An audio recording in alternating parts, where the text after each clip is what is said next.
Mon rôle est de rassurer toutes ces populations qui sont pour la plupart plus âgées que moi, à partager quelquefois leurs peurs, leurs craintes. Et donc ça m'a forgé. Et je ne sais pas si l'institution le connaissait vraiment en tant qu'avocat et ils disent ils veulent négocier. Elle lui dit ah non, pas de négociation. Et moi, je commence à prendre peur des enjeux. Je dis oh, on peut négocier. On peut négocier. Ce que je peux donner comme conseil, beaucoup de courage, beaucoup d'abnégation, surtout avoir de la conviction dans ce qu'on fait, parce que c'est la conviction qui nous porte, c'est la conviction qui nous permet de supporter les difficultés. Voilà, donc c'est important, avoir de la conviction et avoir du courage.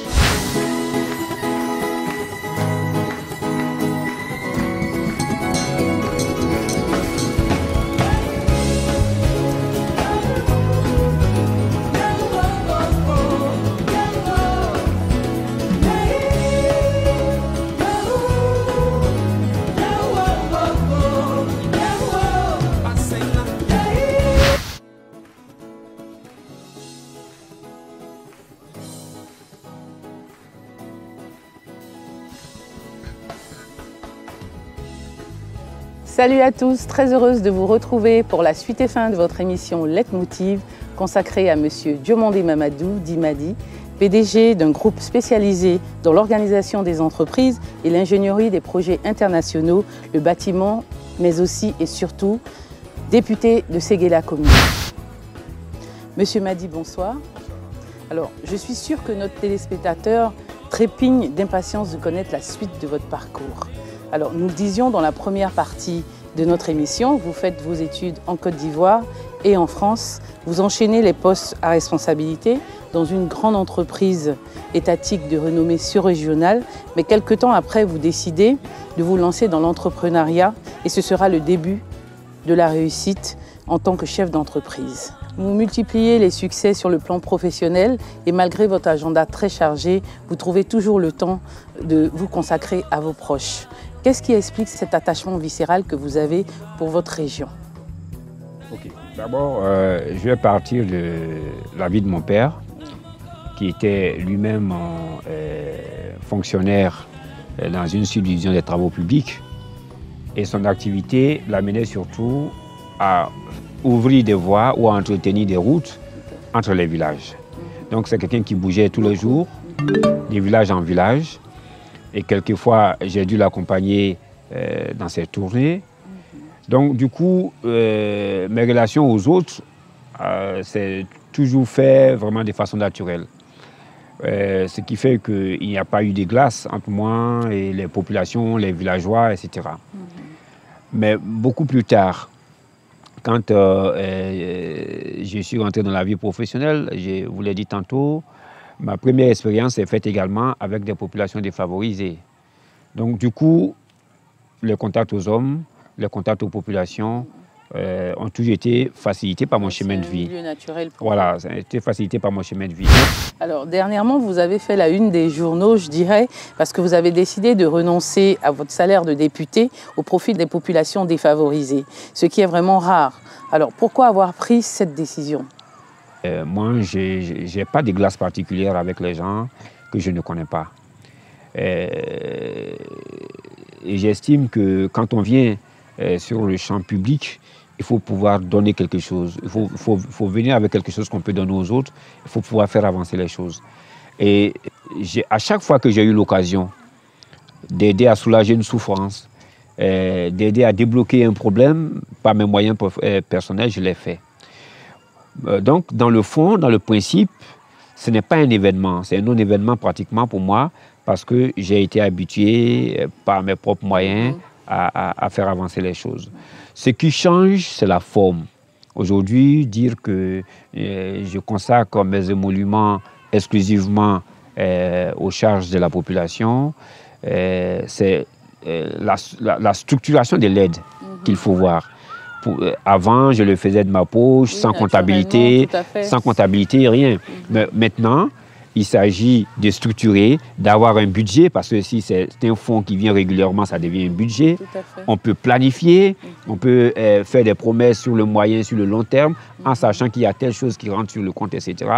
On peut affecter des gens à la gestion de ces fonds. Et donc, c'est sous cet angle qu'il faut plutôt voir la chose. Tout à fait. Alors, vous avez mené beaucoup d'actions au sein de votre communauté, bien avant même votre élection. Vous avez l'habitude de le faire en tant que député, mais une fois élu, vous n'avez pas arrêté justement d'être auprès des populations. Quel bilan faites-vous un peu de toutes ces actions de développement que vous avez eu à faire?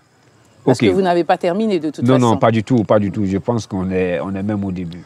Bon, aujourd'hui, nous, ce que nous pouvons dire, le bilan est certes au niveau des infrastructures que nous avons aidé à créer ou à achever, etc. Mais surtout, pour moi, il y a derrière tout ça une certaine dynamique pédagogique. Okay? Parce que nous nous sommes venus en faisant en sorte que nos populations commencent à avoir une certaine maturité politique. Avant, les gens pouvaient venir vers les populations, leur dire « je suis avec telle ou telle autorité ». Et les populations se contentaient de ça pour se donner, pour donner le meilleur d'elles-mêmes, mais en retour, elles n'avaient jamais rien. Nous, ce que nous avons fait, c'est de dire aux populations « écoutez, même nous-mêmes, quand nous venons, demandez toujours ce que nous pouvons faire pour vous faire avancer les choses. Ce que vous pouvez leur apporter. Ce que nous pouvons vous apporter. C'est ce qu'on peut apporter. Ce qu'on peut faire pour faire avancer les choses, pour faire changer les choses qui portent. Et aujourd'hui, je pense que les populations ont beaucoup avancé au niveau de la maturité politique. Ces genres de langage ne passent plus. Quand vous allez dans un village, vous dites « je suis ici, j'ai fait ça ». Quand vous avez fini votre beau discours, on dit « oui, écoutez, nous on a tel problème concret, voilà. Quelles sont vos solutions, qu'est-ce que vous pouvez nous apporter ?» Donc c'est déjà ça.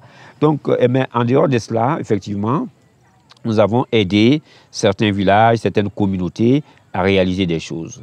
Ici et là, des écoles primaires, un collège de proximité à Teguela, une école maternelle, ainsi de suite. Nous avons apporté de l'aide pour ces choses-là à titre personnel. Mais le plus important, c'est qu'aujourd'hui, il y a une dynamique au sein même des villages pour initier des projets. C'est-à-dire que les villageois ont compris qu'il ne faut pas toujours tout attendre. Ça doit commencer par eux-mêmes. Voilà, de l'État, qu'on peut initier des projets et ensuite demander de l'aide. Tout à fait. Voilà. Et même les femmes que nous avons regroupées en association, en GBC, etc., à qui nous avons donné un minimum de fonds pour travailler, pas plus tard qu'aujourd'hui, certaines sont venues rendre compte de la gestion de ces fonds, dire les activités qu'elles ont pu faire, ce qu'elles ont pu générer comme bénéfice. Donc je pense que derrière tout ça, il y a une dynamique pédagogique. Oui, voilà. Bien sûr. Alors aujourd'hui, quelles sont les difficultés que rencontrent les populations de Séguéla et de la région? Ok, essentiellement des problèmes d'infrastructure. Essentiellement des problèmes d'infrastructure. Nos villages sont parfois très éloignés les uns des autres. Les questions de voirie se posent, les questions d'accès aux équipements se posent, que ce soit des équipements scolaires, des équipements sanitaires, etc. Donc nous devons vraiment essayer d'imaginer des solutions, parce que nous savons que nous ne pouvons pas tout attendre de l'État. Nous devons imaginer des solutions pour pouvoir faire des équipements de proximité qui peuvent soulager les populations un tant soit peu dans les contraintes auxquelles elles sont confrontées. Quelle a été votre stratégie pour être aussi présent et proche des populations? Simplement l'ouverture et l'écoute. Que je sois au village ou à Abidjan, il y a toujours un temps prévu pour recevoir les populations, les écouter, leur apporter des conseils, etc. C'est pas toujours, les solutions ne sont pas toujours forcément matérielles. Quelquefois, la simple écoute, les conseils, les orientations soulagent les gens. Et ça, quand on l'a compris, je pense qu'on peut leur consacrer beaucoup de temps. Ils ont juste besoin de savoir qu'ils sont écoutés et qu'il y a des gens qui sont prêts. Et cela les valorise aussi. Bien sûr. Voilà. Et ça leur donne aussi un peu plus d'assurance pour le futur. Tout à fait. Aujourd'hui, au vu des actions que vous menez ici à Séguéla, M. Diomondé, qu'est-ce qui pourrait être votre plus grande fierté? De contribuer à l'épanouissement et au bonheur des populations, je dirais, les plus défavorisées. Pour moi, c'est le plus important. J'ai l'impression d'aider les gens à être plus heureux. Voilà. Bien sûr. C'est vrai qu'aujourd'hui, vous faites la fierté de la région. Vous êtes beaucoup aimé dans votre région, nous l'avons constaté. Merci. Mais quand vous étiez jeune, avez-vous des modèles à qui vous vouliez ressembler? Oui, tout à fait.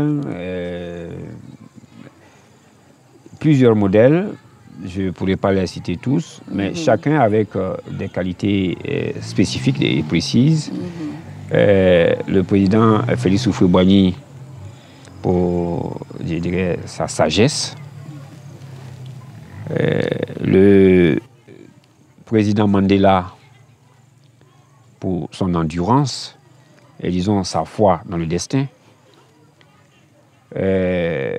L'imam Samori Touré pour son esprit de conquête.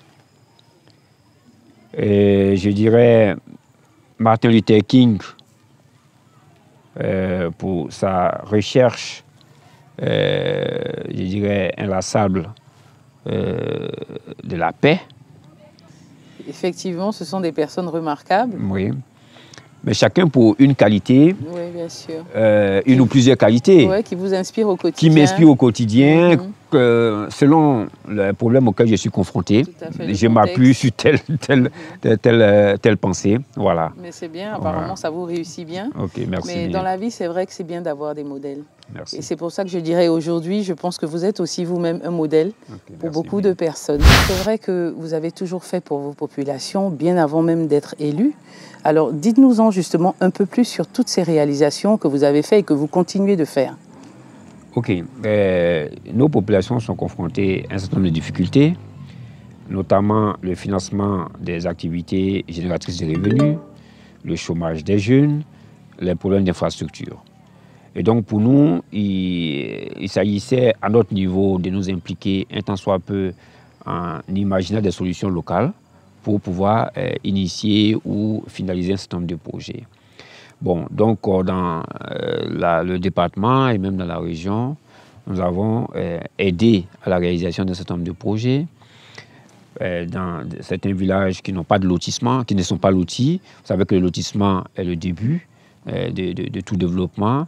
Nous avons notamment réalisé le lotissement d'un village tout proche ici, qui est Diarabala, qui a été entièrement loti par nos soins. Nous avons aidé, apporté notre contribution à la réalisation du collège de Douala. Nous avons apporté notre contribution en matériel à la réalisation également du collège de Boubi.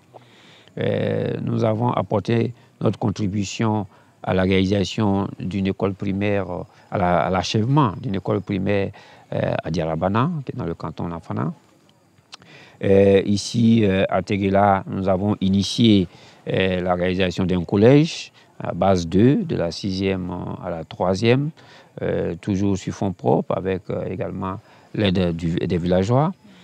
Également, nous avons initié la réalisation d'une école maternelle, parce que nous estimons que dès le bas âge, il faut que les enfants soient dans de bonnes conditions. Voilà. Et nous avons également organisé les dames, c'est important, les femmes. Très important. Plutôt que de les laisser travailler de façon individuelle, nous les avons organisées en coopérative, dans les différents villages, dans les différents cantons. Et nous les avons aidés, nous leur avons apporté un appui pour avoir les documents qu'il faut, les documents légaux, les récépissés et tout ça, parce que c'est la base de toute recherche des financements. Et à ces associations légales-là, nous avons apporté des fonds propres pour initier certaines activités génératrices de revenus. Voilà, donc voilà autant de choses que nous avons pu faire jusqu'à présent.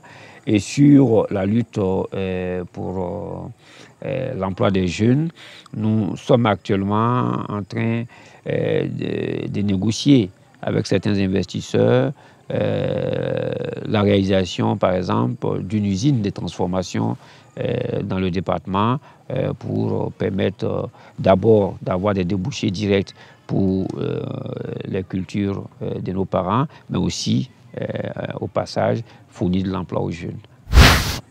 Quelles sont vos perspectives à court terme et à moyen terme? Poursuivre dans la même lancée, essayer de diversifier les sources de revenus, parce que nous ne pourrons pas toujours avoir les moyens et les ressources pour soutenir ces rythmes-là, pour soutenir toutes ces initiatives. Donc, rechercher des financements avec des bailleurs de fonds, avec des institutions d'aide au développement, voilà, pour mieux structurer l'aide, mieux structurer l'appui au développement. D'accord.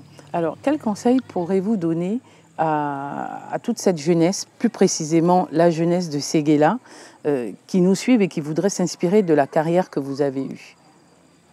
Le principal conseil, c'est d'abord la conviction, l'abnégation et ne jamais céder au découragement.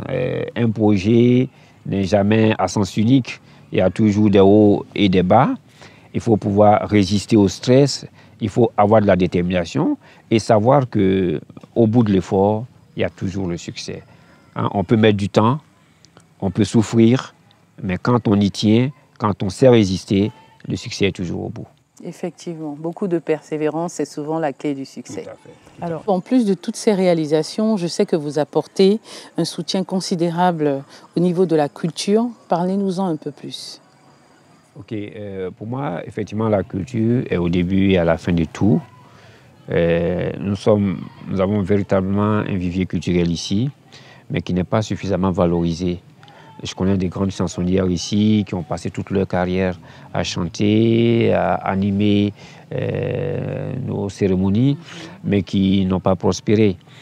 Donc nous, aujourd'hui, ce que nous essayons de faire, c'est d'apporter une aide, surtout à la nouvelle génération, parce que quelquefois, ces jeunes pétris de talents sont confrontés à des difficultés pour produire, ne serait-ce qu'un premier CD, etc., et se faire connaître. C'est déjà le début des choses. Quand vous savez vous faire connaître, que vous avez du talent, le reste va sur.